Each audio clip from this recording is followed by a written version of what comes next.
पिछले साल स्त्री फिल्म का सीक्वल आता है स्त्री 2 जो वर्ल्ड वाइड 600 करोड़ का कलेक्शन कर लेती है। सुपरस्टार और उनके स्टारडम से वंचित स्त्री 2 अगर 600 करोड़ का कलेक्शन करती भी है तो चलो माना वो स्त्री है, वो कुछ भी कर सकती है। लेकिन आज हम इंडियन सिनेमा के कुछ ऐसे सीक्वल्स पर डिटेल में बात करेंगे जिसका इंतजार ऑडियंस बेसब्री से कर रही है। और ये सीक्वल्स इंडियन सिनेमा का गणित, इतिहास, भूगोल सब कुछ बदल के रख सकती है। और इनमें से कई मूवीज तो ऐसी है जो कतई सुनामी लेकर आएगी, जिसमें पूरा बॉक्स ऑफिस डूब जाएगा और जो भी इनसे टकराएगा वो अपने घोड़े खुद लगवाएगा।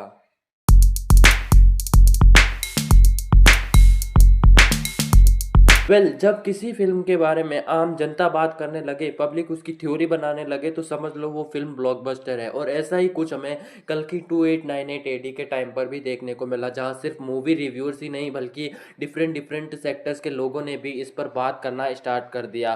फिल्म की पॉजिटिव के साथ साथ नेगेटिव में भी खूब प्रमोशन हुई, जहाँ प्रमोद कृष्णन ने इस पर हिंदू स्क्रिप्चर से छेड़छाड़ करके चीज़ों को अपने हिसाब से दिखाने के लिए मेकर्स को लीगल नोटिस भेजा।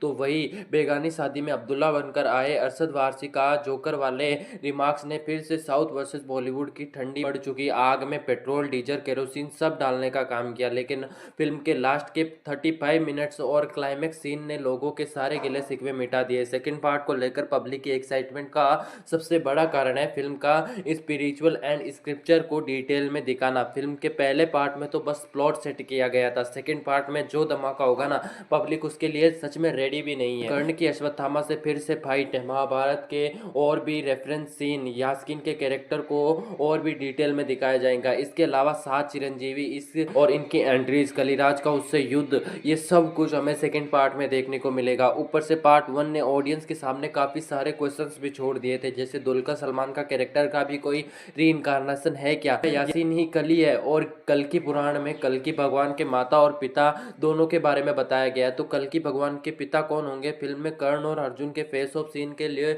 लोग थिएटर में कुर्ता पा चुके हैं। सो यू कैन इमेजिन कि सेकंड पार्ट में किसका और क्या क्या फटेगा और कौन कौन से रिकॉर्ड टूटेंगे। मेकर्स ने कहा है कि भैया 2025 के जनवरी में इसके सीक्वल पर काम स्टार्ट हो जाएगा और लगभग 3 साल लगेंगे इसके सीक्वल को आने में, क्योंकि मेकर्स कोई कॉम्प्रोमाइज करने के लिए रेडी ही नहीं है।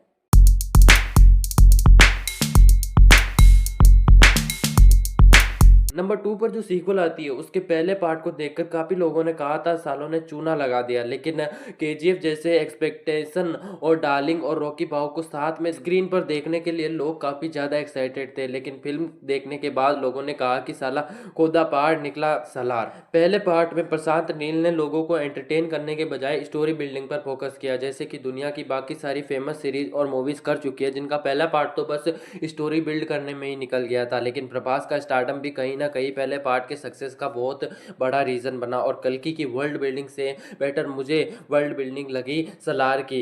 एंड मोस्ट इंपॉर्टेंट, सलार की स्टोरी में politics, twist and turns, action सब कुछ काफी अच्छे से डाला गया है। और मूवी के क्लाइमैक्स में मूवी को ऐसी जगह एंड किया गया है कि भाई क्या ही बोलूं। मुझे तो लगता है जानबूझकर मेकर्स ने सलार पार्ट 1 को ऐसी जगह एंड किया जहां से फिल्म की स्टोरी एक्चुअल में शुरू होती है। वरदराज और देवा की अटूट दोस्ती से सीधा जानी दुश्मन खानसार का असली हकदार, षड्यंत्र, धोखा, लालच, प्यार, डिवोशन, मतलब सारे इमोशंस को हिट करने वाली इस फिल्म के सेकंड पार्ट में अगर प्रशांत नील ने यश को रॉकी भाई ना सही किसी दूसरे कैरेक्टर में ही रोल दे दिया तो थिएटर के बाहर और थिएटर के भीतर पब्लिक जो मचाएगी यू कांट इमेजिन। चलो डंकी की वजह से पार्ट 1 के कलेक्शन पर असर पड़ा, लेकिन पार्ट 2 से बाहुबली 2 के 1810 करोड़ के रिकॉर्ड पर भी खतरा मंडराने लगा है। न्यूज ऐसी भी है कि सलार को 2 पार्ट्स में भी कवर करना शायद पॉसिबल नहीं है, इसलिए इसका थर्ड पार्ट भी बनाया जा सकता है। गुड न्यूज़ ये है कि सलार 2 की 20% शूटिंग ऑलरेडी हो चुकी है।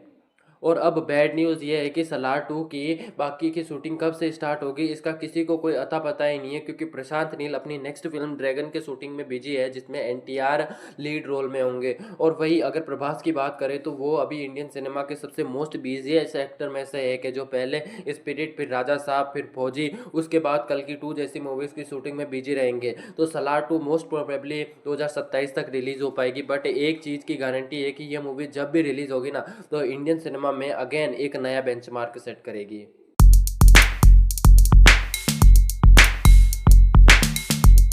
नंबर 3 पर जो फ़िल्म आती है उसके सीक्वल की बात आज हर कोई कर रहा है, लेकिन ना ही उसमें कोई बड़ा स्टार है, ना ही कोई न्यूडिटी वाला सीन और ना ही किसी साउथ के डायरेक्टर बाबू ने उसे डायरेक्ट किया है। वो स्त्री है, वो कुछ भी कर सकती है और स्त्री 2 ने बड़े-बड़े अल्फा, बीटा, गामा या फिर गामा मारेगा मतलब सारे दूसरे सुपरस्टार को नंगा कर दिया और रात तो दूर की बात, दिन दहाड़े इन स्टार्स की इज्जत लूट ली और बॉलीवुड से इतने सालों बाद किसी फीमेल लीड फिल्म को इतना तगड़ा रिस्पॉन्स मिला, स्त्री छा गई मतलब कि comedy horror everything including very good fun okay enjoyed. देखो सीक्वल तभी अच्छी लगती है जब सेम स्टोरी से वो टिल्ट ना हो। इस तरीके मेकर्स ने बिल्कुल वही किया, पब्लिक को नई स्टोरी परोसने के बजाय पुरानी स्टोरी को ही कंटिन्यू किया, पुराने सारे कैरेक्टर्स को पकड़ के लाए और नए कैमियोज ऐड किए। और अगर बात करें स्त्री 3 की तो भैया स्त्री 2 के पोस्ट क्रेडिट सीन के थ्रू ऑफिशियली स्त्री 3 की स्टोरी को रिवील कर दिया था, जिसमें अक्षय कुमार मेकर्स ने नए साल के मौके पर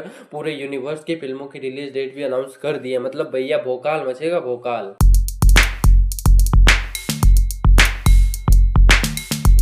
कम बजट में एक हिट फिल्म कैसे बनाई जाती है, जोली एलएलबी फ्रेंचाइज धन्ना सेठ प्रोडक्शन हाउसेस के मुंह पर एक जोरदार तमाचा लगाती है। इवन अक्षय कुमार को 30-40 दिन में फिल्में खत्म करने वाले स्टार के कंट्रोल करने वाले भक्त प्रजाति को भी शायद ही पता होगा कि जोली एलएलबी 2 को भी 30 दिन में ही निपटा दिया गया था। की बार दोनों जोली थिएटर में आपको आरोप प्रत्यारोप करते हुए नजर आएंगे। इमेजिन करो कि अक्षय कुमार और अरशद वारसी दोनों कॉमेडी के किंग एक साथ डिबेट करेंगे, साला पब्लिक को जो मजा आएगा वो कभी भी इस फिल्म को भूल नहीं पाएगी।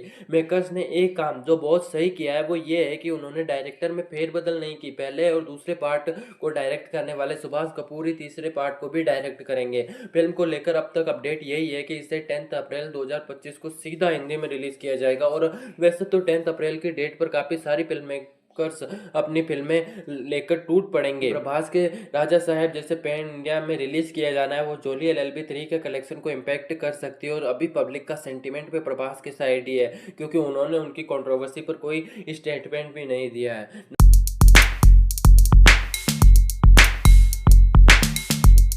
के बाद नंबर 5 पर जिस फिल्म का सीक्वल आता है उस फिल्म के लिए बॉलीवुड और साउथ दोनों स्टार्स ने फिर से गठबंधन किया है और वो स्पाई यूनिवर्स की तरफ का इक्का वॉर 2 लेकर आ रहा है। और फ्रेंचाइज सिनेमा के one of the finest part में से एक है, जिसमें हमें वन एंड लास्ट टाइम हमें ऋतिक एंड टाइगर श्रॉफ साथ में काम करते दिखाई दिए थे। अपने गुलाटी स्टार टाइगर श्रॉफ ने भी इस फिल्म में अपने अभिनय कला का बहुत ही सही तरीके से प्रदर्शन किया था। तो भैया प्रेम रस से बाहर आइए और थोड़ा वीर रस को भी अपनाइए। और इसी वीर रस यानी हीरोइक कहानी पर बेस्ड फिल्म वॉर 2 में इस बार ऋतिक के साथ जूनियर एनटीआर भी होंगे। इसके अलावा मेकर्स ने पब्लिक को दोनों हाथों में घेरने के लिए एसआरके का कैमियो भी रखवाया है। पहले खबर आई थी कि इसमें सलमान भी होंगे, लेकिन वो खबर झूठी निकली। वैसे स्पाई यूनिवर्स की मोस्टली मूवीज की स्टोरी काफी रिपीटेटिव होती है, तो वॉर 2 में ऐसा क्या है जिसके लिए हमें इतना एक्साइटेड होना चाहिए? तो ऐसी बहुत सारी चीजें हैं। पहला ऋतिक और जूनियर एनटीआर का फेस ऑफ, लेकिन अब तक कुछ भी कंफर्म नहीं किया गया है कि एनटीआर विलन का रोल प्ले करेंगे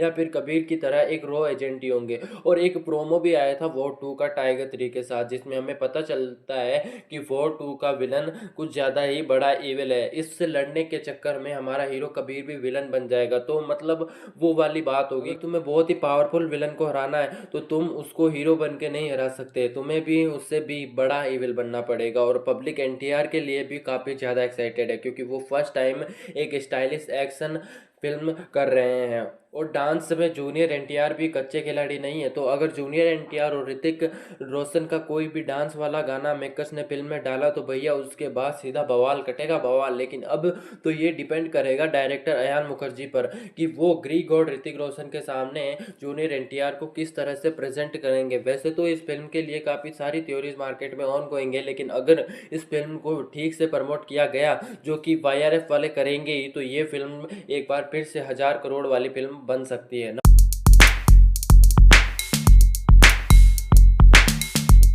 6 नंबर पर जिस फिल्म का सीक्वल की बात हम करने वाले हैं उसके मेकर्स ने ऐसा मंत्र फूका कि पहले पार्ट पर सिर्फ 16 करोड़ लगा के मेकर्स ने 29 टाइम ज्यादा यानी 450 करोड़ का कलेक्शन किया। तो हाँ, हम कांतारा की बात कर रहे हैं। कांतारा 2 दरअसल कांतारा 2 ना होकर कांतारा 1 होगी और ये फिल्म का सीक्वल ना होकर एक प्रीक्वल फिल्म होगी। सरल शब्दों में कहे तो हमें कांतारा के पहले पार्ट की कहानी दिखाई जाएगी। इस फिल्म को इस लिस्ट में इसलिए भी ऐड करना चाहिए क्योंकि पिछली बार कर्ता यानी यानी एक्टर और धर्ता यानी डायरेक्टर दोनों ही ऋषभ शेट्टी थे और उन्होंने 16 करोड़ के बजट में अगर ऐसी मास्टरपीस कंटेंट बनाई थी तो इस बार तो मेकर्स फिल्म पर सीधा 125 करोड़ फूंक चुके हैं। लेकिन इस बार फिल्म पर कुछ धर्म गुरु ने अंधविश्वास और समाज में रूढ़िवादिता फैलाने के एलिगेशंस भी लगाए हैं। जो भी हो, इसके प्रीक्वल में उस मिस्टीरियस राजा की कहानी को विस्तार में दिखाया जाए। और आज मार्केट में ना 3 तरह की फिल्में चलती है। पहली स्क्रिप्चर बेस्ड यानी माइथोलॉजी कंटेंट, दूसरी मारदार खून खराबा वाली और तीसरी हॉरर कॉमेडी। तो कांतारा का तारा फिर से बॉक्स ऑफिस के आसमान में जरूर जगमगाएगा। अब तक अपडेट यही है कि फिल्म 2025 के फर्स्ट हाफ तक ही आएगी।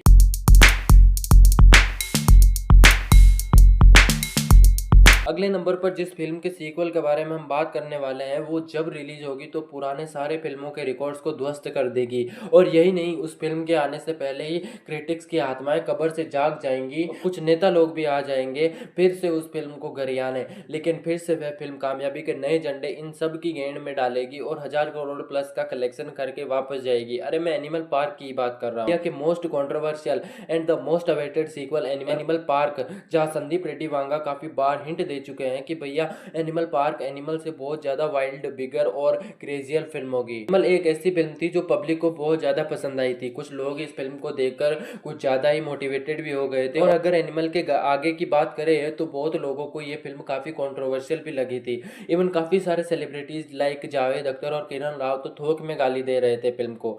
लेकिन जैसा कि तुम्हें पता ही है, एनिमल के पोस्ट क्रेडिट सीन में एनिमल पार्क की अनाउंसमेंट कर दी गई थी और एनिमल पार्क में हमें रणविजय से भी बहुत बड़ा वाला एनिमल अजीज देखने को मिलेगा। तो मैं पर्सनली खुद एनिमल पार्क के लिए काफी ज्यादा एक्साइटेड हूँ। लेकिन अगर बात करें इस फिल्म के रिलीज डेट की, तो अब तक तो खुद संदीप रेड्डी वांगा को भी इसकी रिलीज डेट नहीं पता है। मतलब पहले वांगा जी अपनी फिल्म स्पिरिट शूट करेंगे, उसके बाद एनिमल पार्क। तो मोस्ट प्रोबेबली 2026 के एंड या 2027 तक एनिमल पार्क अपने को नजदीकी सिनेमाघरों में देखने को मिलेगी।